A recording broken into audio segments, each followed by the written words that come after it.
మీ కుటుంబ శాంతి, ఆరోగ్యం, ఆర్థిక అభివృద్ధి కోసం రుద్రాక్ష మహాపూజలో తప్పక పాల్గొనండి. ఇప్పుడే నమోదు చేసుకోండి.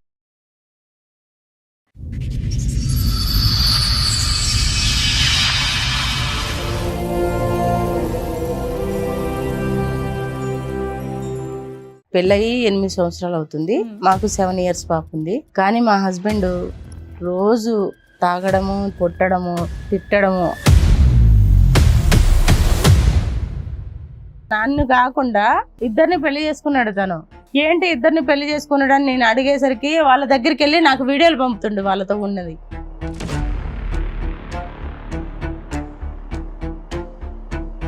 ఊరే కొద్ది ఎలా ఉండద్ది, ప్రతి ఫంక్షన్లో అంటుంది, ప్రతి పెళ్లిలో అంటుంది, ఆల్రెడీ పాప ముందు కూడా అంటుంది. ఏంటి ఇప్పుడు నా మాటకి సరే అని చెప్పి 2 పీకితే కామగా ఉంటుంది, లేదంటే ఇలా ఇంకొకసారి మాట్లాడొద్దంటే అయిపోద్ది. దానికి నువ్వు వెళ్ళి పెళ్లిళ్ళు చేసుకోవాలా బయట? మాకు తెలిసిన అతను సరే, తను ఆయన ఇంట్లో పరిస్థితి బాగాలేక మా దగ్గరికి వచ్చి చెప్పుకున్నాడు. ఇద్దరి దగ్గర ఒకేసారి వచ్చాడా? నార్మల్గా వీడియోలు ఫోటోలు తీసుకొని ఆడికి పెట్టాడు. ఇప్పుడు మీలాంటి వాళ్ళతోటి అతను ఉన్నాడు ఫిజికల్ గా. ఇప్పుడు ఆవిడ ఆ వంకతోటి వదిలేస్తానంటే ఏం చేస్తారు మీరు? నా మీద కోపంతో దూరంగా ఉన్నాడు. నా కోసం కాకపోయినా నా బిడ్డ కోసమైనా ఇంట్లో ఉండాలి కదా. కొట్టుకున్నా తిట్టుకున్నా కానీ కొట్టుకున్నా తిట్టుకున్నా కదా, కొడుతున్నా తిడుతున్నా అనాలి. నువ్వు ఒకదానే చేస్తున్నావు ఇక్కడ. నువ్వు మర్యాదగా మాట్లాడుతున్నావు అనుకుంటున్నావేమో. నువ్వు మాట్లాడుతుంటే చాలా చిరాగ్గా ఉంది. నేను కాపాడ్డానికి మళ్ళీ 2 స్త్రీలు రావాలా? తాగేవాళ్ళు 1కి 100 సార్లు ఆలోచించుకోండి. సొసైటీలో మీకు గౌరవం ఉండాలన్నా, మీ కుటుంబ సభ్యుల్లో మీకు గౌరవం ఉండాలన్నా తాగుడు మానండి ఫస్ట్. సార్, మేడం భవానీ గారు ఆవిడ సమస్య చెప్పుకోవడానికి ఇక్కడ వరకు వచ్చారు. ఆవిడ సమస్య ఏంటో అడిగి తెలుసుకుందాం. నమస్తే అమ్మా. నమస్కారం. పర్వాలేదు. భవానీ గారు ఎక్కడి నుంచి వస్తున్నారు? అమీర్పేట నుంచి వచ్చాను. అమీర్పేట నుంచి వస్తున్నారు. ఏం చేస్తూ ఉంటారు? నేను మిషన్ కుట్టుకుంటా అండి. Machine stitch. ఓకే, చెప్పండి ఏంటి మీ సమస్య? మాకు పెళ్ళయి 8 సంవత్సరాలు అవుతుంది. మాకు 7 years పాప ఉంది. కానీ మా హస్బెండ్ రోజు తాగడము, తిరగడము, ఇష్టాసారం చేయడము, కొట్టడము, తిట్టడము, అన్ని విధాలుగా హింస పెడుతూనే ఉన్నా. అయినా ఓపిక పట్టుకొని ఉన్నాము. కానీ ఇంట్లో పని చేసి ఏదన్నా తెచ్చి పెడితే ఒక ఆడపిల్ల ఉంది, తన జీవితం ఏంటి, ఎలా బతకాలి, తను చదివించాలి, తన అవసరం నిమిత్తం ఏదైనా ఒకటి చేస్తారని ఒక ఆశ ఉంటుంది కదా. భర్త భార్య అంటే అన్ని విధాలుగా ఉండాలని ఉంటుంది కదండి భార్యకి. కానీ తను అలా లేదు, వేరే విధంగా ఉన్నాడు. ఇష్టంగా పని చేయడు, ఏం చేయడు, ఇష్టాసారంగా తాగడం, తిరగడం, ఏమన్నా చేయడం, ఇంతే. పెళ్ళైనప్పటి నుంచి ఇంతేనండి? పెళ్ళైనప్పటి నుంచి అంటే పెళ్ళైనాక ఒక 3 సంవత్సరాల తర్వాత ఇలా స్టార్ట్ అయిండు. ఇప్పటి వరకు ఇంకా ఎక్కువైపోయింది. ఇంటికి రావడం తక్కువైపోయింది. ఇంతకు ముందన్న వారానికి 1 రోజు వచ్చేవాడు, ఇప్పుడు నెలకు 1 రోజు కూడా రావడం కష్టమైంది. పెద్దలు కుదిర్చిన పెళ్ళేనా?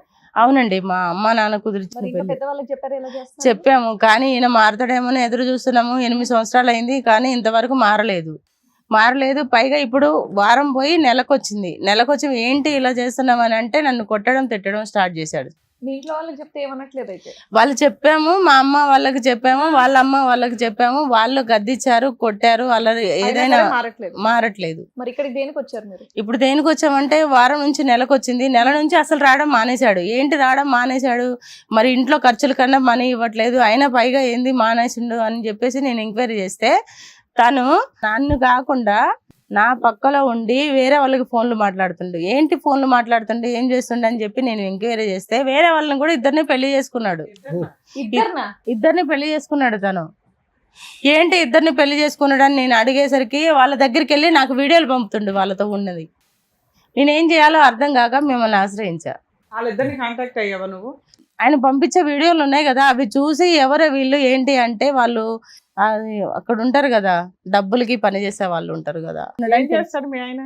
మా ఆయన మామూలుగా సుతార్ పని చేస్తాడు, లేకపోతే రోజువారీ పని చేస్తాడు. మిమ్మల్ని పోషించడే అంతంత మాత్రం, ఇంకో ఇద్దరిని ఎలా పోషిస్తాడు అనుకున్నావు? నాకు తెలియదు అండి, నాకు తెలియదు, మరి తనకే తెలియాలి. ఆయన అలా చేసి ఇవ్వలేకపోయారా ఇలా చేశాడని? పోలీస్ కంప్లైంట్ ఇవ్వడం అయింది, కొట్టడం అయింది. అయినా సరే అంతే. ప్లస్ ఇప్పుడు ఏంటంటే అక్కడికి వెళ్ళి మీకు వీడియోలు పంపిస్తున్నాడు. ఏంటి ఇది అని అడిగితే నన్నే కొడుతున్నాడు. ఇంకా అన్నిటికి తెగించున్నట్టు అందరూ కొట్టినా ఇంకా అబ్బాయి అంతే. పిలిపించండి ఆయన. సరే, మీతో పాటు మీ ఆయన వచ్చాడా? వచ్చాడండి. పేరేంటి? రమణ. రమణ గారు రండి. ఏంటండి తాగేసి వచ్చారా? లేదా సరే ఏంటంటే మీ ఆవిడ చెప్తున్నారు కొడుతున్నారంట తిడుతున్నారంట ఇంట్లో చూసుకోవట్లేదు అండ్ అది కాకుండా 2 పెళ్లిళ్ళు చేసుకున్నారంట ఏంటి మీ ధైర్యం? ఒరే ఎలా ఉండిద్ది ఎవరు నిన్ను అన్నదా నా ఇప్పుడు? మా బంధువుల ముందు అనింది, మా ఫ్రెండ్స్ ముందు అంటుంది. ఎందుకు అనాల్సి వచ్చింది ఆవిడ? ఎందుకు అనాల్సి వచ్చిందంటే ఇంకా నువ్వు సరిగ్గా ఉండకపోతే అంటది. ఎందుకు ఇప్పుడు ఎలా ఉంటది నాకు? పెళ్ళి ఎంతకాలం అయిందయ్యా? 8 సంవత్సరాలు అయింది. ఎన్నిసార్లు అంది? 8 సంవత్సరాల్లో మిమ్మల్ని ఆ మాట? ప్రతి ఫంక్షన్లో అంటుంది, ప్రతి పెళ్లిలో అంటుంది, ఆల్రెడీ పాప ముందు కూడా అంటుంది. ఏం భర్తని అట్లా అనొచ్చా నువ్వు? అప్పుడు నేను అనలేదండి, తను అలా చెప్తున్నాడు. ఒకసారి కాదు అబ్బాయి, ప్రతి ఫంక్షన్ లోనే అంటావంటే అందరం ముందు. మరి నేను అన్నప్పుడు మరి నన్ను ఊరుకుంటుండే కొడుతుండే కదా, కొడుతుండే అని చెప్పి కోపం మీద ఎవరైనా అంటారు. ఇప్పుడు దెబ్బ తగిలినప్పుడు ఒళ్ళు మండినప్పుడు ఎవరైనా అంటారు. ఆ విధంగా నేను అనుంటాను. ఆ మాట ఎందుకు అనాలమ్మా? ఆ మరి- మాట పదే పదే ఏంటి? అదేదో నువ్వు మరి భర్త కాబట్టి ఏం అనలేం కాబట్టి ఆ మాట అనేసాం. అదేమన్నా చిన్న మాట? చిన్నమాటమ్మా. సంసారం చేస్తాడా నీతో? కాపురం చేస్తాడా? అదే కదండి ప్రాబ్లం. ఒకసారి వారం అయింది, వారం నుంచి నెలకి గ్యాప్ అదేనా వచ్చింది. మీరు చెప్పేది? ఆ, ఓకే, ఓకే. నెల నుంచి ఇంకా దూరం అయిపోయి ఇంకా అసలు అంత దూరం సంసారం అవడం వల్ల జీవితం మీరు- అన్నదే లేకుండా పోయింది. మీరు ఆ బిరుదు ఇచ్చారు అతనికి? ఆ, ఒకసారి ఇవ్వచ్చు బిరుదు, ప్రతిసారి ఆ బిరుదు గుర్తు చేయాలి అతనికి. మరి ఇంకేమనలేక అందుకే ఆయన ప్రూవ్ చేయడానికి 2-3 ఆడాలతో తిరిగినట్టున్నాడు. అలా పెళ్లిళ్ళు అట్లా తిరిగితే ఎట్లా పాప ఏమైపోవాలి, నేనేమైపోవాలి, నా మరి నువ్వు జీవితం అలా ఏమైపోవాలి? అవి అనేటప్పుడు ఆలోచించు. నువ్వు అలా అంటే ఎలా మరి? కొజ్జా అన్న మాటకి అట్లా జీవితం వదిలేసి వెళ్ళిపోతే మరి ఇంకా ఎట్లా అండి? మరి పెళ్లి బాబు, చేసుకునే ఎవరు భార్య అమ్మాయిలు ఎవరు? ఎవరు అమ్మాయిలు ఎవరు? నువ్వు పెళ్లి చేసుకున్నావా లేకపోతే ఎవరాళ్ళు? ఏంటి ఇప్పుడు మాటకి సరే అని చెప్పి 2 పీకితే కామగా ఉంటది, లేదంటే ఇలా ఇంకొకసారి మాట్లాడొద్దంటే అయిపోద్ది. దానికి నువ్వు వెళ్ళి పెళ్లిళ్ళు చేసుకోవాలా బయట? పెళ్లిళ్ళు కాదు, ఆ. పగులల్లా పని చేసి వస్తా, ఆ, సాయంత్రం ఏదో 3 అంశాలు మందు అవుతా, ఆ, ఈ రెక్క నొప్పి అన్ని నొప్పులు అయ్యి, ఆ. దానికి కూడా పిల్ల ముందు కొట్టడం అవసరమా? ఎవరెవరిని కొడతారు? నన్ను కొడతాది. అంటుందిగా. నేను కొట్టలేదండి, తనే నన్ను కొడతాడు. అందుకనే నేను దూరం దూరం భయపడుతూ ఉన్నాను. ఇప్పుడు నన్ను చూడండి కొడద్ది. ఎంత దూరం పిల్ల ముందే, ఉన్నానో పాప నేను. ముందే నాకు కొడద్ది. చాలా భయం వేస్తుంది ఆయన చూస్తే. అబ్బా. పాప అందుకే ముందే నన్ను కొట్టుద్ది. భయం కదా, అందుకోసం బైక్ మీద నేను- వెళ్తున్నా కొట్టుద్ది. ఫ్రెండ్స్ ఎవరైనా అట్లా నలుగురు ఇంటికి కొట్టేదాన్ని, రావాలంటే ఇప్పుడు ఎందుకు టెన్షన్. భయపడతాను నేను? అందరి ముందు లేదండి, మీ ఆవిడ నాకు ఇంకా మిమ్మల్ని ఎందుకు కొడుతుంది? దేనికి కొడుతుంది? రీజన్ అంటే ఒకటి ఉంటది కదా. రీజన్ అంటే ఇంక అదే తాగి వస్తున్నానని. రోజు తాగుతారా మీరు? డైలీ తాగాలి. అప్పుడు నా తాగిన పైన తర్వాత- అలాంటిది. ఏయ్, నీ తాగిన తర్వాత నీ ప్రవర్తన ఎలా ఉంటది? నీకు గుర్తుంటదా? మామూలుగానే ఉంటది. ఎక్కువ ఏం తాగను, 3 అంశాలే తాగుతా. నీకు ఉండాలిగా దిమాక్ లో ఉందా? నీకు గుర్తుంటదా ఎలా ఉంటుందో? నీకు గుర్తుండదు కంట్రోల్ ఉంటుందా? సార్. నువ్వు 3 అంశాలు తాగే బ్యాచేనా నువ్వు? నేను చూస్తాను లేదు, ఇక్కడికి వస్తేనే ఏదోలా వచ్చావు నువ్వు. కదమ్మా, తాగిన తర్వాత ఎలా ఉంటది ప్రవర్తన? తాగినాక ఏది తీసుకొడతాడో తనకే తెలియదు. నువ్వేం తీసుకుని కొడతావు? నేనేం కొట్టనండి. కొడితే ఇప్పుడు ఎందుకు అంత ఎరగదీస్తున్నావు అంటగా. అట్లా బైక్ మీద చెప్తున్నాడు. బయటికి ఇప్పుడు వెళ్తున్నా కూడా వెనకాల ఇక్కడికి నడిపి ఇప్పుడు బాధ ఇప్పుడు ఉంటుంది. వచ్చినందుకు ఇక్కడికి వచ్చినందుకు ఏదో ఒకటి మరి చెప్పాలని చెప్తున్నాడు ఆయన. అయిపోద్ది కదా. మీరు ఎందుకు బాధకుండా ఉన్నారు? అదే బండి మీద వెనకట్లు కూర్చుని బాగుతుందా, వేరే బండి మీద వచ్చి బాగుతుందా? అదే బండి మీద వెనక కూర్చొని సరిపోయింది. మరి బండి ఎలా తోలుతావు? కొడుతుంటే ఆపేస్తావా? ఇంక అలాగే తోలుకుంటా సరే, పోతాను. మరీ నమ్మసక్యంగా ఉంది. ఆవిడ కొడుతూ ఉంటే మీరు అలా బండి వేసుకుని సరే, వెళ్తారా? నీకు వేరే లవ్ స్టోరీలు ఉన్నాయంటే వాడి సంగతి చెప్పు. అంటుంటే నిరూపించడానికి వాళ్ళ దగ్గర పోయి ఒకరు సరిపోద్దేమో కదా ఎందుకయ్యా? prove ఆల్రెడీ పెళ్లి చేయడానికి. చేసుకున్నావా? పెళ్లి చేసుకున్నావా? పెళ్లి చేసుకున్నాడు. నువ్వు కాదు ఆయన చెప్పని చేసుకున్నాడా లేదా అని. రావనా? పెళ్లి చేసుకున్నావా? పెళ్లి చేసుకోలేదండి. ఎవరు మరి మరి అమ్మాయి? నిరూపించడానికి వెళ్ళి ఆ ఫోటోలు అయ్యి వీడియోలు తీసి పంపించా. వాళ్ళెవరు నీతో అంత ధైర్యంగా ఫోటోలు దిగిన వాళ్ళు? వాళ్ళు అక్కడ వేరే చోట ఉంటారు. ఏం చేస్తారు వాళ్ళు? వాళ్ళు వేరే ఆ బిజినెస్ చేస్తాను. ఆ వ్యాపారం business ఉన్నావా? చేస్తారా? ఓ, ఓకే. అందుకని So, ధైర్యంగా కేవలం- వీడియోలు. నిరూపిద్దామని చెప్పి ఆడికి వెళ్ళి ఆ వీడియోలో ఆ ఫోటోలు నీకు పంపించాను. ఏమైనా హెల్త్ ప్రాబ్లమ్స్ వచ్చినాయా? ఏం లేవు, ఓన్లీ ఫోటోలు వీడియోలు వరకేనా, లేదంటే వాళ్ళతో కార్యక్రమాలు కూడా నడిచినాయా? అయ్యే ఉన్నాడు. ఏం లేదు, ఓన్లీ ఫోటోలు వీడియో గురించే. ఈవిడికి బుద్ధి చెప్పడానికి. బుద్ధి చెప్పడానికి అంతే. పోనీ అలా నువ్వు మొదలు పెట్టిన తర్వాత ఆ పదం వాడటం ఆపేసిందా, ఇంకా కంటిన్యూ చేసింది ఆవిడ? కొంచెం బుద్ధి బ్రేకులు కూల్ అయిందిగా.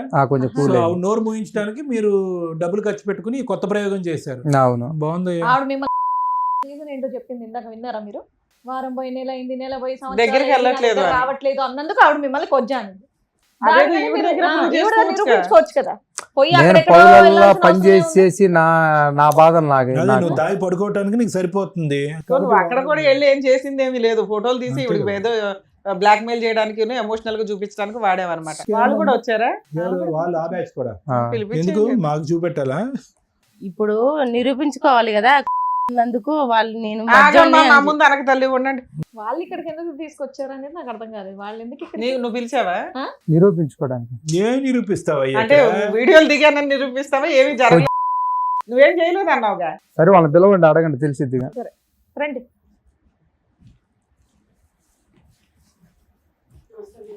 నమస్తే కూర్చోండి. అసలు ఎవరు మీరమ్మా? సార్ మేము ఇట్లా మాకు తెలిసిన అతను సార్ ఇతను. ఆయన ఇంట్లో పరిస్థితి బాగాలేక మా దగ్గరికి వచ్చి చెప్పుకున్నాడు సార్. ఏం పరిస్థితి బాగాలేదు? ఇద్దరి దగ్గర ఒకేసారి వచ్చాడా? లేదు మేడం, మాకు ఇట్లా వచ్చి మామూలుగా మాట్లాడాడు. ఏం పరిస్థితి బాగాలేదు అన్నాడమ్మా? వైఫ్ తోని నాకు గొడవలు జరుగుతున్నాయి, పాప ఉంది నాకు, 8 ఏళ్ళు అవుతుంది మాకు మ్యారేజ్ అయ్యి. 7 సంవత్సరాల నుంచి మాకు ఇలా పాప పుట్టింది, 7 సంవత్సరాల పాప ఉంది, మాకు ఎప్పుడు గొడవలే. ఏంటంటే అర్థం చేసుకోదు మా భార్య, ఏంటంటే నోటికి వచ్చినట్టుగా మాట్లాడతారు దురుసుగా అనేసి మాట్లాడి. అంటే వాళ్ళ భార్య వల్గర్ గా మాట్లాడుతుంది సార్. ఇంట్లో కొద్దిగా అది ఇది అని మాట్లాడుతుంది, రెస్పెక్ట్ ఇవ్వదు, బాగా చూసుకోదు. ఏంటంటే నోటికి ఎంత వస్తే అంత మాట్లాడుతుంది. మగాడికి ఒక వాల్యూ అనేది లేదు. చుట్టాల ఇంటికి వెళ్ళినా అలాగే ప్రవర్తిస్తుంది, ఇంట్లో ఉన్న అలాగే ప్రవర్తిస్తుంది, రోడ్డు పైకి వెళ్ళినా ఆయనే చెప్పాడా, మీరు విన్నారా? చెప్పారు సార్, తను చెప్పారు. ఆమె మాట్లాడే విధానం కూడా మేము విన్నాం. అంటే మిమ్మల్ని ఏమి హెల్ప్ చేయమన్నాడు అతను? అంటే ఇట్లా మాట్లాడుతుంది, నాకు ఏం అర్థం కావట్లేదు, నేను అటు చూసి ఇంకో మ్యారేజ్ చేసుకోవచ్చు కదా అని కూడా మేము చెప్పాము. ఏం చేస్తుంటారమ్మా? మేము మామూలుగా మేము వర్క్ చేసుకుంటాం సార్, కాకపోతే ఆయన పరిస్థితి ఇట్లా ఉందని వచ్చి మాకు చెప్పి మాకు హెల్ప్ చేయమన్నారు, అందుకనేసి మేము చెప్పాము. పెళ్లి చేసుకున్నారా? లేదు మేడం, మేము పెళ్లి ఏం చేసుకోలేదు. ఏం చేశారు మరి? మా వర్క్ మేము చేసుకుంటాము. అప్పుడు ఆయన వచ్చి ఇలా డబ్బులు ఇస్తాడా వర్క్ చేసినందుకు? మాకు మామూలుగా డబ్బులు ఇచ్చేవారు. ఇచ్చాడా? ఇస్తే కూడా మేము అన్నాం అప్పటికి ఇంకో పెళ్లి చేసుకోవాల్సింది అని. అంటే అతను అన్నారు, మేము పాప ఉంది, ఆ పాప లైఫ్ ఖరాబ్ అవుతుంది అనేసి మ్యారేజ్ చేసుకోవట్లేదు అని బుద్ధి చెప్పడానికి అంటున్నారు సార్. సో అంతేగాని మీ ముగ్గురు మధ్యన ఎటువంటి తప్పు జరగలే? నార్మల్ గా వీడియోలు ఫోటోలు తీసుకొని అడుగు పెట్టాడు, పెట్టి చెప్తున్నాడు అనమాట, ఇలా చేస్తుంది, ఇలా అంటుంది, ఆమె కనీసం బుద్ధి అన్న రావాలి, ఇలా మాట్లాడద్దు, ప్రవర్తన. ఆవిడ ఏదైనా అనుమానించి మీరంటే మీ వర్క్ లో ఏదో చేశారు హెల్ప్ అనుకుందాం, ఆ అమ్మాయి ఏమనుకుంటది, ఈడు ఎవరినో పెళ్లి చేసుకున్నాడేమో అనుకుని మీరు మీ ఏరియా ఏదో కనుక్కొని వచ్చి కొట్టడం తిట్టడం పోలీస్ స్టేషన్ లో కంప్లైంట్ ఇస్తే మీ వృత్తి ఏదైతే ఉందో అదంతా కూడా డ్యామేజ్ అవుతుంది కదా. రిస్క్ తీసుకుంటున్నారు కదమ్మా? రిస్క్ తీసుకున్నారు పాప కోసం అన్నందుకు మేము ఆలోచించి ఒక డెసిజన్ తీసుకున్నాం, చేంజ్ చేయాలి. ఆయన నుంచి కాపాడ్డాక 2 ఆడవాళ్ళకు పూనుకున్నారు అనమాట. ఒక మగాడికి చెప్తే ఒక మగాడి బాధ అర్థం చేసుకోరు సార్. అప్పటి వరకు ఒక పెగ్గేస్తారు, అప్పటి వరకే మర్చిపోతారు. కాకపోతే మాకు లేడీస్ కాబట్టి మాకు ఆయన మర్యాద ఇచ్చి మాకు ఇట్లా అని, నా పరిస్థితి ఇదమ్మా, నేను చావలేను బతకలేను, నా పిల్లల పరిస్థితి, పిల్ల పాప. ఇప్పుడు మీలాంటి వాళ్ళతోటి అతను ఉన్నాడు ఫిజికల్ గా, ఇప్పుడు ఆవిడ ఆ వంకతోటి వదిలేస్తానంటే ఏం చేస్తారు మీరు? మీకే హెల్త్ ప్రాబ్లమ్స్ ఉన్నాయో తెలియదు, అవునా? మిమ్మల్ని కాపాడడమే అంతంత మాత్రం. సరే మీరేదో మంచితనంగా హెల్ప్ చేయడం వీడియోల వరకు బాగానే ఉంది, కానీ ఆ మిగతా పనుల వల్ల ఏం జరిగిద్ది అనేది ఆలోచించాలి కదా తల్లి. ఏం అవలా, అలాగేం తప్పు జరగలేదు, అదే అడుగుతున్నాను. ఇందా నుంచి అడుగుతున్నది అదే. ఓన్లీ ఆ మాత్రమే హెల్ప్ చెప్పా, చేశారు. ఇంత టార్చర్ ఎందుకు పెట్టినప్పుడు నువ్వు అంత అనుభవించిన అవసరం లేదు కదా, విడాకులు ఇచ్చి పెళ్లి చేసుకోవాలంటే మా పాప ఉంది, నేను వేరే పెళ్లి చేసుకుని పోతాను, ఆమె వేరే పెళ్లి చేసుకుంటే అంతే పాప. తప్ప మీ మధ్య ఎటువంటి రిలేషన్స్ లేవు. అతను ఫర్దర్ గా అమ్మ వినండి అమ్మా వినండి, మీ హెల్ప్ ఏంటి అంటే జస్ట్ ఒక బాధ అర్థం బాధితుడు చేసుకొని మేము కూతురు ముందు పరుగు పోతుంది అన్న ఉద్దేశంతో సూసైడ్ చేసుకుంటాడేమో అని భయపడి మీరు హెల్ప్ చేస్తారు, ఇంతేనా? అది మేము కానీ అతను తాగితే అతనికి స్పృహ ఉండదు, ఆ తాగిన మత్తులో ఏవేవో చెప్తున్నాడేమో. అతని మాటలు మీరెలా నమ్మారు? నమ్మేసి అంతవరకు వెళ్ళారు.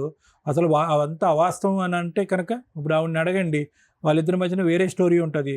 అసలు ఈవిడ స్టోరీ వినకుండా మీరు అటువంటి డ్రామా చేయడానికి ఎందుకు రెడీ అయ్యారు? ఆవిడ మాట కూడా వినాలి కదా, అతని మాట వినేసి ఎలా నమ్ముతారు? విన్నాం సార్ మేము, ప్రవర్తన బిహేవియర్ మేము సరేనా? అక్కడ వరకు హెల్ప్ ఓకే. ఏ ధైర్యంతో ఎక్కడ దాకా వచ్చి కూర్చున్నారు ఆయన పిలిస్తే మాత్రం? మా మధ్య ఏ రిలేషన్ లేదండి అని చెప్పడానికి వాళ్ళిద్దరిని మంచిగా ఉండాలని చెప్పేసి ఫ్యామిలీ బాగుండాలని. సరే మీ ముందే ప్రయత్నిస్తాం, ఏం జరిగిద్దో చూద్దాం. అయితే మీరు ఎంతవరకు చేసిన కార్యక్రమానికి యూజ్ ఉందా లేదా అని. ఏమ్మా నమ్ముతున్నావు కదా? ఇప్పుడు వాళ్ళు ఓపెన్ గా వాళ్ళ వృత్తిని బయట పెట్టారు, అవునా? 2, నువ్వు మాట్లాడుతున్న పదాలు ఉన్నాయి చూసావా, అవి మీ ఆయన రోజు నరికేస్తున్నాయి అనేది ఆయన ఫీలింగు, వాళ్ళ ఫీలింగు. బయట వాళ్ళైనా కానీ 2 స్త్రీలు చేయకుండా ఒక వీడియోలు చేసి మీకు పెట్టారు. అవి నీట్గానే ఉన్నప్పటికీ కూడా వాళ్ళకేం అవసరం, మీ కుటుంబాన్ని నిలబెట్టడం కోసం చేశారు. వాళ్ళు ఏమంటున్నారంటే, మేడం మమ్మల్ని నమ్మండి, మా మధ్య అటువంటి రిలేషన్ లేదు, నువ్వు పెళ్లి చేసేసుకున్నారు అన్నావు శాంతం. వాళ్ళు అసలు పెళ్లి అనే సీనే డైలాగ్ దగ్గరికి కూడా వెళ్ళట్లా. వాళ్ళు ఒకటి క్లియర్, వాళ్ళిద్దరూ పెళ్లి చేసుకోవాలా. 2వది వీడియోలు అయితే తీశారు మీకు బుద్ధి చెప్పడానికి. 3, మీ ఆయన నీ మీద కోపంతో దూరంగా ఉన్నాడే తప్ప వాళ్ళ మీద మోజుతో అయితే కాదు. నా మీద కోపంతో దూరంగా ఉన్నాడు, నా కోసం కాకపోయినా నా బిడ్డ కోసమైనా ఇంట్లో ఉండాలి కదా. కొట్టుకున్నా తిట్టుకున్నా గానీ కొట్టుకున్నా తిట్టుకున్నా కదా, కొడుతున్నా తిడుతున్నా అనాలి. నువ్వు ఒక్కదానివే చేస్తున్నావు ఇక్కడ. ఆయన నిన్నేమనట్లా ఆయన నన్నేమనకపోతే ఈ కొట్టకుండా తిట్టకుండా నేను ఎందుకు దూరం పెడతా? గొంతెత్తి గై గై గైమని చెప్పేది వినకుండా ఇలా అరుస్తుంటే ఎవ్వరికి ఇదేంటి మీ ఆయనే ఉంటాడు, మాకే వినబుద్ధి అవ్వట్లేదు ఇక్కడ. నువ్వు మర్యాదగా మాట్లాడుతున్నావు అనుకుంటున్నావేమో, నువ్వు మాట్లాడుతుంటే చాలా చిరాగ్గా ఉంది తెలుసా. మరి ఏం చేయమంటారండి? ఇంట్లో ఇలా పరిస్థితులు అలా మాట్లాడితే ఉన్నాయి. ఎవరు ఉండరండి, ఇలా మాట్లాడితే ఎవరు ఉండరు. వచ్చినప్పటి నుండి మీరు మాట్లాడే పద్ధతే బాలేదు తెలుసా. కావాలా మీ ఆయన చెప్పుకునే నీకు? విధానం అన్నా మర్యాద కావాలంటే మంచిగా ఆయన చెప్పు. అలా ప్రవర్తిస్తే నాకు ఇప్పుడు వాళ్ళతోటి కూడా ఉన్నా చేసినా ఇట్లా చేసినా అంటే ఏ ఆడది ఉంచుకుంటది? ఏమయ్యా అంతకుముందు బానే ఉన్నావు కదా, మీ భార్య నువ్వు బానే ఉన్నారు కదా, తాగుడు ఎందుకు అలవాటు అయింది? ఎవరి నేను కోసం? చేసే పని అలాంటిది. ఏం పని అయ్యా? 6 ఏళ్ళు తాగలేదు కదా, ఫస్ట్ 4 ఏళ్ళు తాగలేదుగా, ఇప్పుడు ఎందుకు తాగుతున్నావు 4 ఏళ్ల నుంచి? అద్భుతంగా కొత్త పని ఏం చేస్తున్నావు నువ్వు? నువ్వు కూర్చున్న విధానమే నువ్వు ఎంత వీక్ గా ఉన్నావో అర్థమవుతుంది. ఏం మాట్లాడగలం అమ్మాయితో మేము? ఆ అమ్మాయి అంత గై గై అని పడిపోతుంది. అంతకుముందు ఏం పని చేసేవాడు? సాఫ్ట్వేర్ ఇంజనీర్, ఏసీలో పని చేసావా? మరి అప్పుడు ఇప్పుడు ఒకటే తాగాల్సినంత పనిగా- అవసరం ఏమొచ్చింది? నీ భార్యకి నచ్చలా మానపడేయాలి కదా. ఎంత అసహించుకుంటుందో చూసావా? చెడు పురుక్కంతే ఏనంగా చూస్తుంది. ఒక బిడ్డ ఉంది కదా, ఆహా, పిల్ల పిల్ల పిల్ల అంటున్నావు. ఆ పిల్ల గురించి అక్కడ పోయి వేరే వాళ్ళకి చెప్పుకుంటున్నావు. మరి ఆ పిల్ల ముందు ఆ పిల్లని చూడాలి కదా. లేదా? ఉండమ్మా మేము మాట్లాడుతున్నాం. అరే నా కూతురు ఉంది, నన్ను రోజు తాగే చూస్తే మేము ఇలా కొట్టుకుంటూ ఉంటే బాగోదని చెప్పేసి మీరన్నా మారొచ్చు కదా. పోనీ పిల్ల గురించి వేరే ఆడవాళ్ళ దగ్గరికి వెళ్ళి మాట్లాడే బదులు వెళ్ళిపో, బయటకు వెళ్ళిపో, విడాకులు ఇచ్చేసి ఆవిడ చేత మ్యూచువల్ డైవర్స్ ఇప్పిస్తాం. నీ సావు నువ్వు చావు, తాక్కుంటే రోడ్ల మీద పడుందో కానీ ఆ అమ్మాయి వాళ్ళ అమ్మాయిని పోషించుకోగలదు. నీకు భార్య కావాలంటే నువ్వు తాగుడు మానాలా? ఎందుకు వచ్చావు? నువ్వెందుకు వచ్చావు ఇక్కడికి? ఏం కావాలి? నీకేం కావాలి? ఆవిడ మాటని డిస్ప్రూవ్ చేసి నువ్వు మగాడవని ప్రూవ్ చేయడానికి ఇద్దరిని తీసుకొచ్చావు. తీసుకొచ్చాను. ఓకే, అంతేనా?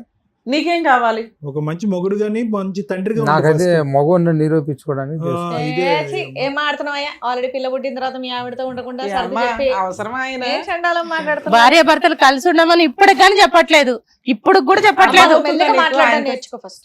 మేడం ఇక్కడ ఈరోజు భవానీని ఎంతన్నా కూడా బహుశా ఒక టిపికల్ హౌస్ వైఫ్, ఒక బాధ్యత ఉన్నటువంటి ఒక ఆడది ఎలా రియాక్ట్ అవ్వాలో రియాక్ట్ అవుతుంది. ఓకే, పదాలు ఏం మాట్లాడింది, ఎందుకు మాట్లాడింది అనేటటువంటిది పక్కన పెడదాం. అది అతను అన్నట్టుగా ఆ మాట అందా, ఇంకో మాట అందా అనేది. ఇక్కడ ఇంగితం, ఆలోచన, బాధ్యత ఉండవలసింది ఎవరికి? రమణకి. రమణ, ఇక్కడ సింపుల్ లాజిక్. ఏది ప్రూవ్ చేసుకోవాలి? నువ్వు ప్రూవ్ చేసుకోవాల్సింది ఏంటి? ఆవిడ నిజంగా అనేటటువంటి మాటని ఆపించి నువ్వు మాట్లాడేటటువంటి మాట పిచ్చి మాట, నేను మగాడిని, మొగుడిని, ఒక బాధ్యతయుతమైనటువంటి తండ్రి అని చెప్పి ఆ 3 కేటగిరీస్ని ప్రూవ్ చేసుకోవాలి. మగాడిని, బాధ్యత ఉంది, తాగుడు ఆపేశాను, కష్టపడ్డాను, పైసను కూడబెట్టాను, ఇంట్లో ఇచ్చాను, అంతకుమించి ఆవిడకి ఏం అక్కర్లేదు. భర్త, ఆవిడకి కావలసినటువంటి సుఖ సంతోషాలు. మూడోది ఏంటి? ఇందాక ఆవిడ ఏ ఆడది వచ్చి ఇక్కడ కూర్చుని విడమర్చి ఆ సబ్జెక్ట్ మాట్లాడతా చెప్పండి? వారం, నెల అయింది, నెల, సంవత్సరం అయిందని చెప్పి. సో ఆ విధంగా కూడా అక్కడ లేదు. మూడో అంశం ఏంటి? ఆ బిడ్డకి ఎలా తండ్రి ఉండాలో, ఎలాంటి తండ్రిని చూపెట్టాలో అది. నువ్వు ఆ బాధ్యతలు నిరూపించుకోకుండా, అందులో నేను ఏంటి అనేటటువంటిది ప్రూవ్ చేసుకోకుండా, నువ్వు వెళ్ళి ఆవిడ ఏదో 10 సంవత్సరాల్లో ఆవిడ నిన్ను తాళలేక, నిన్ను భరించలేక, నీ తాగుడు కంపు భరించలేక, ఆవిడని వచ్చి తాగొచ్చి కొట్టేటటువంటి పరిస్థితిని తట్టుకోలేక కోపంలో ఏదో ఒక మాట అంటే ఆ మాట నీ బ్రెయిన్లోకి వెళ్ళింది. తాగకూడదు అనే మాట నీ బ్రెయిన్లోకి వెళ్ళలేదు. మంచి భర్తగా ఉండు అనే మాట నీ బ్రెయిన్లోకి వెళ్ళలేదు. మరి పిచ్చి పిచ్చి పనులు చేయొద్దు అని అనేటటువంటి మాట నీకు వెళ్ళలేదు. ఆ మాట మాత్రం నీ బ్రెయిన్లోకి వెళ్ళిపోయి నువ్వు అక్కడి నుంచి వెళ్ళి వీళ్ళెవరినో దగ్గర ప్రూవ్ చేస్తుంది. వీళ్ళకైనా బుద్ధి ఉండాలి కదా. వీళ్ళు ఏం విన్నారు? మీ 10 సంవత్సరాల జీవితంలో, లేదంటే 8 సంవత్సరాలు మీ ప్రయాణంలో వీళ్ళ పాత్ర ఎంత? మీరిద్దరూ మాట్లాడుకున్నటువంటి 5 నిమిషాల ఫోన్ కాల్ అంతా. వాళ్ళు వెనక ఏం జరిగిందో చూడలేదు, తర్వాత ఏం జరుగుతుందనే ఒక ఆలోచన లేదు. అరే, ఒక మగాడిని నలిగిపోతున్నాడు, ఒక ఆడది హింస పెట్టి బాధ పెట్టేసి బిడ్డ ఎదురుగుంటే నానా బూతు మాటలు మాట్లాడుతుంది కాబట్టి మనం కాపాడేయాలి. మొత్తం మీ జీవిత ప్రయాణంలో వాళ్ళు చూసింది ఎంత, విన్నది ఎంత? ఆ ఫోన్ కాల్ కాన్వర్జేషన్ 0.01%. నిజంగా వాస్తవానికి వాళ్ళ దగ్గరికి వెళ్ళి, ఇదిగో వినండి, నా భార్య ఇలా బాధపడి హింస పెట్టి బాధపెట్టడానికి కారణము నేను 3 సంవత్సరాలు బట్టి నా ప్రవర్తన మారిపోయింది. శుభ్రంగా కష్టపడి సంసార జీవితాన్ని ఎంతో చక్కగా చూసుకునేటటువంటి నేను తాగుడికి బానిస అయ్యాను. ఆ తాగుడు బానిస అయిన తర్వాత నేను ఎలా ఉంటున్నానో, ఎలా మాట్లాడుతున్నానో, ఎలా చేస్తున్నాను అనేటటువంటి ఒంటి మీద తెలివి లేకుండా నేను ప్రవర్తిస్తున్నాను. దాన్ని తట్టుకోలేక నా భార్య ఇలా ప్రవర్తిస్తుంది అనేటటువంటి స్టోరీ లైన్ చెప్పావా? చెప్పలేదు. ఆవిడ ఏం మాట్లాడింది, అనుకున్నటువంటి ఏ మాట్లాడింది అనేటటువంటిది వాడేసి వాళ్ళ దగ్గర సింపతి పొందేసి వాళ్ళకి ఒక 4 పైసలు ఇచ్చేసి వాళ్ళ చేత ఏవో అక్కర్లేనటువంటి నాటకం ఆడావు. ఈ నాటకం వల్ల నీ జీవితం బాగుపడుతుందా? మీ ఆవిడ అనేటటువంటి మాటలు ఏమన్నా తగ్గుతుందా? నువ్వు తలెత్తుకుని మీ కూతురు దగ్గరికి వెళ్ళగలవా? ఈ నాటకం వల్ల నీకు నష్టం వచ్చిందా, లాభం వచ్చిందా? మీ ఆవిడలో ఎటువంటి మార్పు వచ్చింది? ఇదేంటండి, తాగి పడుకుంటాడని అనుకున్నాను మా ఆయన, పోనీ తాగుడు మానిపిస్తే సరిపోతుందని అనుకున్నాను. ఈ ఆడవాళ్ళు ఏంటి, ఈ పెళ్ళిళ్ళు ఏంటి, ఈ నాటకాలు ఏంటి, ఈ అలవాటు కూడా ఉందని నాకు తెలీదు. ఇంతవరకు బాయ్ బాయే చెప్పాను, ఇప్పుడు గుడ్ బై చెప్తానన్నట్టు అంటుంది ఆవిడ. ఏం చేస్తాను, బయటికి వెళ్ళి రిటైర్ అయ్యి తాగి ఎక్కడో పడిపోయి తలకేదో దెబ్బ తగిలి చచ్చిపోతాం. ఇది ఎండ్ స్టోరీ. ఇక్కడ ఉన్నటువంటి చిన్న ట్విస్ట్ ఏంటంటే, వాళ్ళు నువ్వు నిజాయితీగా ఏం ఒప్పుకున్నారంటే, ఇది కేవలం నాటకం వరకే, డబ్బులు ఇచ్చాడు కానీ ఆ నాటకం ఆడటం వరకే డబ్బులు ఇచ్చాడు, ఇంకో కార్యక్రమం ఏమీ జరగలేదు అనేటటువంటిది ఒక్క మంచి మాట వాళ్ళు నువ్వు చెప్పటానికి చెప్పటం వల్ల మిమ్మల్ని ఇద్దరిని కలిపేటటువంటి దానికి ఒక గోరంత అవకాశం ఉంది అని మాకు అర్థమవుతుంది. సో ఇక్కడ ప్రధానమే అమ్మ, దయచేసి మీరు ఏ కార్యక్రమాల్లో ఉంటారో మీ వృత్తిపరంగా ఆ కార్యక్రమాల్లో ఉండండి. ఈ సేవా కార్యక్రమాలు అక్కర్లేదు. ఒకప్పుడు ఇటువంటి సేవా కార్యక్రమాలు, ఇటువంటి మానవతా హృదయంతో చేసేటటువంటి కార్యక్రమాలు చేయాలి అని అనుకుంటే కనుక వెనక ముందు బాగా అర్థం చేసుకుని చేయండి. వాళ్ళకి ఏదో చేయటానికి పోయి వాళ్ళిద్దరి మధ్యన వైర్యం ఇంకో స్థాయికి తీసుకెళ్ళి వాళ్ళు విడిపోయేటటువంటి స్థాయికి దయచేసి తీసుకెళ్ళొద్దు. నెంబర్ 1. నెంబర్ 2, ఇలాంటి పనులు చేయటం వల్ల, ఈ వీడియో రికార్డులు ఇవన్నీ పంపించడం వల్ల మీ జీవితాన్ని, మీ కుటుంబ జీవితాన్ని రిస్క్లో పెట్టుకోవద్దు. అది కరెక్ట్ కాదు. అమ్మ భవానీ విను, ఇక్కడ ఏదన్నా చేయాలి అని అనుకుంటే, మీ భర్త అంతకుముందు మంచోడు అనేటటువంటిది చాలా మంచి విషయం. ముందస్తు తాగుబోతాడండి, తెలియక పెళ్లి చేసుకున్నాడంటే నాలాంటి వాళ్ళు కూడా వాళ్ళలాంటి వాళ్ళని మార్చలేం. మధ్యలో వచ్చినటువంటి మార్పు, సైన్స్ చాలా అడ్వాన్స్ అయింది. ఆ మార్పు ఎందుకు వచ్చిందో మనం కనుక్కుందాం. తాగుడికి విరుగుడు మంచి ట్రీట్మెంట్లు ఉన్నాయి, సైన్స్ పరమైనటువంటి చక్కటి ట్రీట్మెంట్లు ఉన్నాయి. ట్రీట్మెంట్కి తీసుకెళ్తానంటే నేను రాను, నేను నో చెప్తాను అనేటటువంటి మనిషిలాగా అతను కనిపించట్లేదు. మెతక మనిషి, పెద్ద మాటలు ఎక్కువ లేవు. తాగినప్పుడు రాక్షసుడి కింద మారినా మిగతా టైప్ అప్పుడు కన్వీనియంట్గానే ఉంటాడు. బహుశా అతన్ని ఏదైనా తీసుకెళ్ళి ట్రీట్మెంట్ ఇవ్వాలి అనే ఆలోచన నీకు ఇంతవరకు రాలేదు. నువ్వేంటంటే నీ చేతులకి, నీ నోరుకి ఎక్కువ పని చెప్పావు, అనకూడనటువంటి మాటలు అన్నావు. అతనికి బుర్రలోకి ఏది ఎక్కలేదు, కానీ నువ్వు అన్న ఆ ఒక్క పదం మాత్రం ఎక్కింది ఈ జీవితకాలంలో. ఆ పదాన్ని ప్రూవ్ చేయటం గురించి, అది రాంగ్ అని ప్రూవ్ చేయటం గురించి ఒక తప్పు నుంచి ఇంకో తప్పు వరకు వెళ్ళిపోయాడు. అదృష్టం కొద్దీ ఇంకో తప్పు జరగకపోవటం అనేది నువ్వు చేసుకున్నటువంటి అదృష్టం. మీ ఆయనకున్న ఏకైక బలహీనత అనేది తాగుడు అనేటటువంటి ఒక వ్యసనం, దానికి బానిస అయ్యాడు. దాన్ని నేను కావాలంటే కనుక పూర్తి స్థాయిలో దానికి ట్రీట్మెంట్ ఇప్పించి కంప్లీట్గా ఆ తాగుడికి గుడ్ బై చెప్పేటటువంటి విధంగా చేయగలను నేను. ఇక ముందు నుంచి నువ్వు అర్థం చేసుకోవాల్సింది ఏంటంటే, నోటికి చేతులకి ఎక్కువ పని కలిగించి గోటుతో పోయేది గొడ్ల వరకు తీసుకొచ్చుకోవద్దు, సంసార జీవితాన్ని పాడు చేసుకోవద్దు. ఇందాక మేడం అన్నట్టుగా అతను తాగుడు స్పీడ్ అయితే నీ మాట స్పీడ్ కూడా తక్కువేమీ లేదు. తాగేటటువంటి వ్యక్తిని మార్చుకోగలిగేటటువంటి కెపాసిటీ భార్యకి ఖచ్చితంగా ఉంటుంది. ప్రొవైడెడ్ ఏంటంటే, అతను తాగనప్పుడు ఒకే విధంగా కొంతమంది ఆడవాళ్ళు మాట్లాడతారు. తాగొస్తే తాగేమంటారు, తాగకపోతే తాగబోతున్నావా అని అంటారు, అనుమానం పడుతూ ఉంటారు. ఆ అనుమానం వాళ్ళని పిచ్చెక్కిస్తుంది. తాగినప్పుడు ఒకే ట్రీట్మెంట్, తాగినప్పుడు ఒకే ట్రీట్మెంట్ కాబట్టి 24 hours మనం తాగి పడుకుంటే ఏమవుతుందని చెప్పి మగాళ్ళ యొక్క మనసు మారిపోతుంది. దానికి తోడు తాగేటటువంటి వ్యక్తి ఆ మత్తులో ఉన్నప్పుడు కొన్ని పదాలు చాలా ఘాటుగా వాళ్ళకి తగులుతాయి. ఆ పదాలు మీ ఆడవాళ్ళు కొంతమంది చాలా లూజ్గా వాడేస్తారు. ఎందుకంటే కనుక ఈ పదం వాడేస్తే కనుక సిగ్గొచ్చి మనిషి మారుతాడేమో అనేటటువంటి ఉద్దేశం. నీతో ఒక భార్యాభర్తల సంబంధం కంటిన్యూ అవ్వకపోవటానికి కారణం కూడా ఆ వ్యసనం ఒక కారణం. ఎందుకంటే తాగుడు అనేటటువంటిది విపరీతమైనప్పుడు మగవాళ్ళకి ఇంపార్టెన్స్ అనే ప్రాబ్లం కూడా రావడానికి ఒక అవకాశం ఉంటుంది. సో అతను మానసికంగా కరెక్ట్ లేడు, తాగుడికి బానిస అయ్యాడు. అతను తాగటం వల్ల మీరిద్దరి మధ్యన శారీరకపరమైనటువంటి దూరం పెరిగింది. ఆ నిరాశ నిస్పృహతను పిచ్చి పిచ్చి మాటలు మాట్లాడటం మొదలుపెట్టావు. కాబట్టి అతను తాగుడికి మనం ట్రీట్మెంట్ ఇద్దాం, అతన్ని ఒక చక్కటి మనిషి కింద మారుద్దాం. నీ నోటు మీద ఒక అదుపు తెచ్చుకో, హ్యాపీగా బ్రతకటానికి ట్రై చేయి. రమణ, తాగుడు ట్రీట్మెంట్కి రెడీ అయినా? ఓకేనా? ఇలాంటి నాటకాలు వద్దు, ఎందుకంటే నీకు నాటకాలు అలవాటు లేదు. నువ్వు అది మానేస్తే కనుక కరెక్ట్ జీవితంలోకి వస్తావు. దానికి నేను హెల్ప్ చేస్తాను. చెప్పాల్సిన వాళ్ళు చెప్తే, చెప్పాల్సిన విధంగా చెప్తే కాపురాలు నిలబడతాయి. అలాంటి వీడియోలు ఇవ్వడం వల్ల కాదు తల్లి. మీరు ఆయన ఇక్కడికి ఎందుకు వచ్చారంటే, మేము ఫోన్ చేయగానే భయపడి వచ్చారు. పోలీసులకి హ్యాండ్ ఓవర్ చేసేస్తాం, నువ్వు 2 పెళ్ళిళ్ళు చేసుకున్నావంట మీ ఆవిడ చెప్పింది అనగానే ఆయన మీకు చెప్పడం, మీరు ప్రూవ్ చేసుకోవడానికి వచ్చేసారు. అది ఒక రకంగా మంచిదే అయింది. ఎందుకంటే మీరు ఏ పాప కోసం అయితే హెల్ప్ చేయాలనుకున్నారో ఆ పాపకి తల్లిదండ్రుల్ని ఇవ్వడానికి చూద్దాం. వర్కౌట్ అవుతుందా లేదనేది తర్వాత మాట. రిమోట్ తెలుసా? టీవీ రిమోట్ మీకు మ్యూట్ బటన్ ఒకటి ఉంటుంది, హై వాల్యూమ్ బటన్ ఒకటి ఉంటుంది. మీరిద్దరు అదే. అప్పుడు టీవీ చూడగలమా మనం? చూడలేదు. మ్యూట్గా ఉంటే ఆ మూగి మనకి చెవులు పనిచేస్తున్నాయిగా, మూకీ సినిమా చూడలేం ఎక్కువసేపు. హై వాల్యూమ్ పెడితే చెవులు దొబ్బుతాయి. మీ ఆయన ఏమో మ్యూట్ బటన్, నువ్వేమో హై వాల్యూమ్ బటన్. కాపురం ఎక్కడ నిలబడుతుంది? హాయిగా ఎక్కడ ఉంటుంది వాతావరణం? మ్యూజిక్ ఈక్వల్గా ఎలా ఉంటుంది? వినే విధంగా ఉండాలిగా. ఆయనకి బ్రెయిన్ పనిచేయట్లా 4 సంవత్సరాల నుంచి. నీ పని ఏమయ్యింది? నీకైతే బ్రెయిన్ పనిచేస్తుందిగా. నోరు పనిచేయ అవసరంలా కొన్నిటికి. మెయిన్గా పనిచేయాల్సింది బ్రెయిన్. నోరు ఎప్పుడు అవసరమో అప్పుడే వాడాల. చాలా వాల్యూ ఉండాలి మనం మాట్లాడే పదాలకి. ఒంటరిగా బతికేటప్పుడు ఏం భర్త ఒంటరితనం? పట్టించుకోకపోతే ఇలాగే చూసావా? ఉంటది. నువ్వు 3 నిమిషాలు నేను మాట్లాడేది వినలేకపోయావు. ఇదే బయట ప్రాబ్లం. కన్సల్టేషన్స్లో కూడా ప్రాబ్లం ఒకటి, వినడానికి బేసిక్ ఓపిక ఉండట్లా. వీళ్ళకి నెగిటివ్గా ఏదైనా మాట్లాడామంటే అస్సలు తీసుకోవడానికి రెడీగా లేరు. దీన్ని నేను ఎక్కువగా అబ్జర్వ్ చేస్తున్నాను. ప్రతి కేసులో మినిమం 70 to 80% సైకలాజికల్ డిప్రెషన్స్ ఉంటున్నాయి. సలహాలు తీసుకునేటప్పుడు ఓపికగా వినాల. నీకు ఆల్రెడీ రిమోట్ బటన్తో పోల్చినా కూడా నీకు బుద్ధి రాలా? నీ కాపురం ఎక్కడ ఇదయ్యింది అని అడగాల్సిన ఆయనేమో సైలెంట్గా ఉన్నాడు. అవసరం లేనిదాను మాట్లాడుతున్నావు. ఏం చెప్పావు? ఎంతసేపు సార్ చెప్పింది ఏంటి? విన్నాము, అదేగా. తెలుసుకున్నాము. అయినా నువ్వు ఆగలేదు కదా నాన్న. మరి తెలుసుకొని ఏం చేసావు? ఆగట్లేదుగా.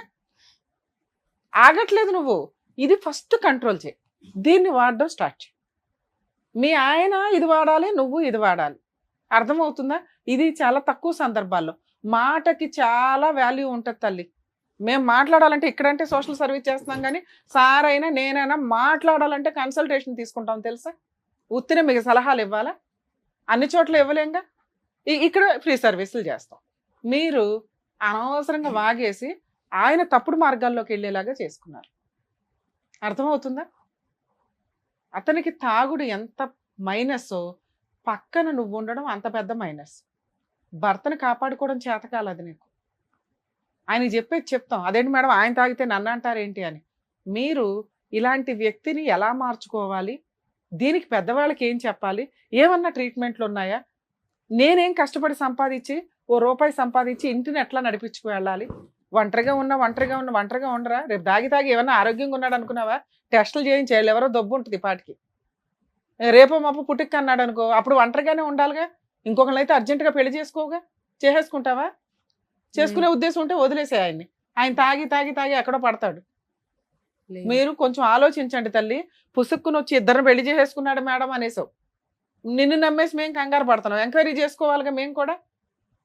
అర్థమైందా? మీ ఆయన ఇంతే, ఇప్పుడప్పుడే మారడు. తాగుడికి బానిసైనోడు మారిన సందర్భాలు చాలా తక్కువ. ట్రీట్మెంట్లు, కౌన్సిలింగ్లు ఎంత ఇస్తున్నా కూడా వాళ్ళ దగ్గర అన్ని పర్ఫెక్ట్గా లక్షలు ఖర్చు పెట్టి తీసుకొని బయటకు వచ్చి మళ్ళీ తాగుతున్నారు. ఎంత సైన్స్ డెవలప్ అయినా యూజే ఉంది. తీసుకోవాలని మీకు అనిపించాలి.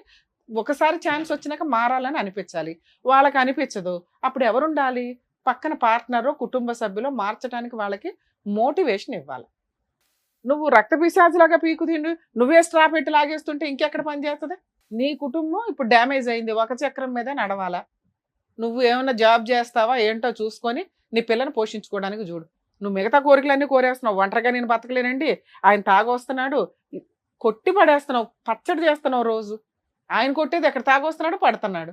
మెలకు వచ్చిన రోజు గుర్తొస్తుంది, మా ఆవిడకి ఏదో ప్రూవ్ చేసుకోవాలి నేనని వెళ్ళి వాళ్ళని పట్టుకున్నాడు. ఇది ఇంకా దారుణం కదా. ఇంకా అదృష్టం కొద్దీ వాళ్ళ మధ్య ఏమి ఫిజికల్ రిలేషన్ లేదు, కానీ ఏదన్నా ఉంటే ఏంటమ్మా, ఆల్రెడీ ఆరోగ్యం ఏమైందో నువ్వు ముందు టెస్టులు చేయించుకో మీ ఆయనకి. అర్థమవుతుందా? నీ కాపురం నిలబడాలి అంటే ఆయన ఎట్లాగే ఉంటాడు. ఓపిక పట్టి మెల్లగా స్లోగా సర్దుకొని సార్ చెప్పినట్టు ట్రీట్మెంట్ తీసుకెళ్ళడానికి చూడండి. ఏమయ్యా నీకెందుకు ట్రీట్మెంట్ ఇవ్వాలి? మేము మాట్లాడుతుంటేనే నిద్రపోతున్నావు. నువ్వు ఎవరి కోసం మాట్లాడుతున్నావు? ఇక్కడ భయపడి వచ్చావు, ధైర్యం తెచ్చుకొని తాగొస్తావా? ఏ రకంగా ట్రీట్మెంట్ ఇప్పించాలి మీకు? మాకు ఇదే పని, ఆ సోషల్ సర్వీసులు చేసుకుంటూ కూర్చోవడం. కనీసం మీరు మారాలని 1% అన్న అనుకోవాలిగా. ఏదో చెప్పావు ఇక్కడ వచ్చి, నీ తరపున కండవా వేసుకుని మేము మాట్లాడేస్తున్నాం. అయ్యయ్యో ఏదో ఈవిడ నోరు వల్ల అని. ఈవిడ కనిపిస్తుంది, నువ్వు కనిపించట్లేదు అంతే. ఆవిడ నోరు పెరగడానికి రీజన్ ఏంటి? నీ బిహేవియర్. నువ్వు తాగి రావడం, పనికి మానోళ్ళలాగా ఆ ఇంటికి ఒక రాజులాగా ఉండాల్సిన భర్తకి రోడ్ల మీద పడి కూర్చుంటుంటే పరువు కోసం అరుస్తుంది. ఆ అరుపు కాస్త లీనియన్స్ అయిపోయింది. రోజు నువ్వు తాగొస్తుంటే వేస్ట్ ఫెలో అవుతావు. మాట జారటం అనేది చాలా ఫాస్ట్గా వస్తుంది ఎవరికైనా. 2 నెలల రోజులు చూస్తే, 2 నెలలు చూస్తే, 3వ నెల నోరు జారిద్ది, 5వ నెలకి చేయలేస్తుంది, 6వ నెలకి ఈ మధ్య డ్రమ్ములు వేస్తున్నారు, వేసి పడేస్తుంది, తిక్కనిగిద్ది. అప్పుడు అర్థమవుతుందా? నీకోసం ఇక్కడ మేము గొంతులు దించుకోవడం కాదు, నువ్వు ఒక ప్రయత్నం చేయాలి. తెలివి వాడావు కదా, బ్రెయిన్ అంతా తీసుకెళ్ళి ఎక్కడో వీడియోలు దిగే దగ్గర ఆ బ్రెయిన్ కాపురం నిలబెట్టుకోవడానికి ఆలోచించాలి. ఊరికే ఆవిడేం అనలేదుగా. ఎప్పుడైతే ఒక మగాడు దిగజారిపోతాడో క్యారెక్టర్లో కానీ, ఇగో ఇట్లా ఆరోగ్యాల్లో కానీ, లేడీస్ యొక్క డామినేషన్ పెరిగినప్పుడు ఇలాగే ఉంటుంది. ఇద్దరు కుటుంబానికి ఈక్వల్గా వెళ్ళాలి. మీ ఆవిడ డామినేషన్ పెరిగిపోయింది ఇక్కడ, నువ్వెందుకు ఇంకా వేస్ట్ ఫెలో? కట్ చేసేసి పడేస్తే అయిపోయా, మ్యూచువల్ డైవర్స్ ఇప్పించేస్తాను, తీసుకుని వెళ్ళి రోడ్ల మీద పడు. ఇస్తావా మ్యూచువల్ డైవర్స్? నీకేదో 1 ఎకరం పొలం ఉందంట, పిల్ల పేరు మీద రాసే, ఇస్తావా? మీ ఆవిడని వదిలేసి బతకగలవా? చెప్పయ్యా. బతకలేను. బతకలేవు తెలుసుగా. ఎంగిలిస్త్రాకు పడేసినట్టే నిన్ను ఎవ్వరో దగ్గర బయట పంపిస్తే. మీ అమ్మా నాన్న కూడా మిమ్మల్ని దగ్గరికి రానివ్వరు. తాగుబోతు కొడుకుని పోషించుకోవాల్సిన అవసరం వాళ్ళకి లేదు, వాళ్ళకు పూట తిండి పెట్టాలి మీరిద్దరు. అలాంటి నువ్వు గాలికి పడి ఉండి, మేడం నన్ను కాపాడండి, జనాలు ఎవరైనా నన్ను కాపాడండి అని పాప మాల పట్టుకున్నావు. నేను కాపాడ్డానికి మళ్ళీ 2 స్త్రీలు రావాలా? నువ్వు మారడానికి ప్రయత్నిస్తేనే నీ కాపురం నిలబడుతుంది. లేదా నీ అరాకరం మీద పిల్లకి రాయించేసి మ్యూచువల్ డైవర్స్ ఇచ్చి ఆరాంగా తాగుతూ ఏ డ్రమ్ము దొరికితే ఆ డ్రమ్లో కూర్చుంది వెళ్ళి. రోడ్ల మీద పడి ఆలపరివి ఎందుకు తీస్తావు? తాగేవాళ్ళు 1కి 100 సార్లు ఆలోచించుకోండి. సొసైటీలో మీకు గౌరవం ఉండాలన్నా, మీ కుటుంబ సభ్యుల్లో మీకు గౌరవం ఉండాలన్నా తాగుడు మానండి. ఫస్ట్ చచ్చిపోతున్నారు మీ పిల్లలు. ఎందుకంటే ఇలాంటి తండ్రి తాగి ఇంట్లోకి వచ్చి న్యూసెన్స్గా బూతులు మాట్లాడుతూ ఇల్లంతా గబ్బు చేస్తే, ఆ స్కూల్ నుంచి వచ్చిన, కాలేజీ నుంచి వచ్చిన ఆ పిల్లల నరకం ఎలా ఉంటుందో తెలుసా? మీరిద్దరూ పోట్లాడుకుంటుంటే. ప్లీజ్ పిల్లల యొక్క వాళ్ళ కన్నారు కదా, వాళ్ళ కోసం కొంచెం మారటానికి చూడండి, మీకోసం మీరు మారటానికి చూడండి. లేదా మీ ఆరోగ్యం డ్యామేజ్, గట్టిగా ఏదో 60 years 70 years లైఫ్ టైం అంటారు కదా, అవి గట్టిగా 45 50 కూడా బతకరు మీరు. మీకు వచ్చిన ఈ ఛాన్స్ని వాడుకొని కౌన్సిలింగ్కి తీసుకురామ్మా. ఆ ట్రీట్మెంట్ ఏదో కంప్లీట్ అయితే ఏమన్నా మారతాడేమో, లేదా అలా పడి ఉండని నీ పని ఏదో నువ్వు చేసుకుంటావు. కానీ మేడం ఏంటండి? సరే. సరేనా? సరే. జాగ్రత్త, వెళ్ళండి. అమ్మ మీ ఆయన్ని అనుమానించుకో, అక్కడ ఏం సంబంధం లేదు, పెళ్ళిళ్ళు అవల. ఇప్పుడు నీకున్నది ఏంటంటే మీ ఆయన కాదు, మగాడే, కొంచెం టైం పడుతుంది, ట్రీట్మెంట్ ఇప్పించుకో. ఏమ్మా మీ పని మీరు చేసుకోండి, ఇలా వేరే తల్లి ఎంత కాపురాలు హెల్ప్ వద్దమ్మా ప్లీజ్. మేము తట్టుకోలేం. వెళ్ళండి. అయిపోతుంది. చెప్పే వాళ్ళకి చెప్పే విధంగా చెప్తే అన్ని వింటారనడానికి నిజంగా మీరే డాక్టర్ గారు, advocate madam, thank you so much. మరో కథతో మళ్ళీ కలుద్దాం.